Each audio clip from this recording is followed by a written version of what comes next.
Hi everyone! Karon og bani ko ninyo magluto og quinoa. So mauni siya ang quinoa, maoy akong luto kay maghinahinay na taani kay tigulang na bayata. So isa lang ka cup. Kani siya whole day na ninako siya, dili nako mag luto og rice, kana man akong siyang substitution sa rice. So mauna na siya, whole day na ako nga kaon. Ang quinoa high on protein na siya, so diha gikilisan na nako. Magkilis kay parehas sa bugas ra po na siya, parehas sa luto nga imong kilisan para mawala tong uban nga kana mga daot-daot ug unsa pa manggani ng naa diha niya.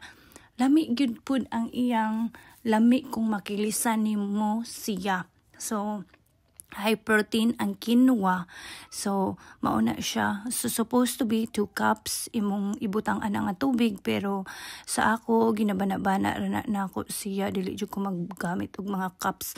So karon giluto na nako. So maghulat na lang ta nga maluto og magbukal-bukal na siya. So nagbukal-bukal naman ako na siyang giukay-ukay para dili pagod maoday na ang quinoa, laylay og color.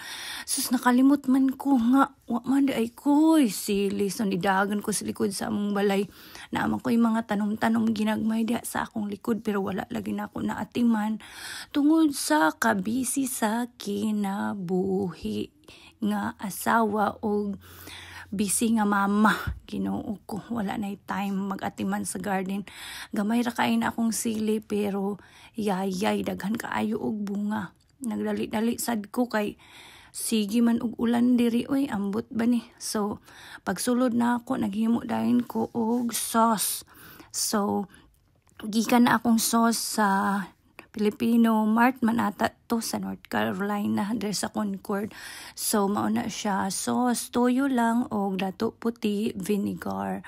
Mauna siya gimix ra na nako kanya pusan dahin og sili, lami manggod ikaon basta na ay halang-halang ba ambot og makarelate ba mo sa ako kay ingon ana jud ko, dili pud ko nang grabe kahalang kana lang na ajoy gamay lang nga halang-halang nya magtuslo-tuslo ka bisag unsa mahilig jud kog tuslo-tuslo.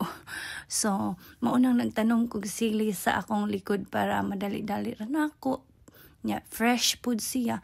So mauna na ang quinoa, ang akong munggus nga ginataan og ang akong tusloanan, lami kaayo siya. Salamat sa pagtan-aw.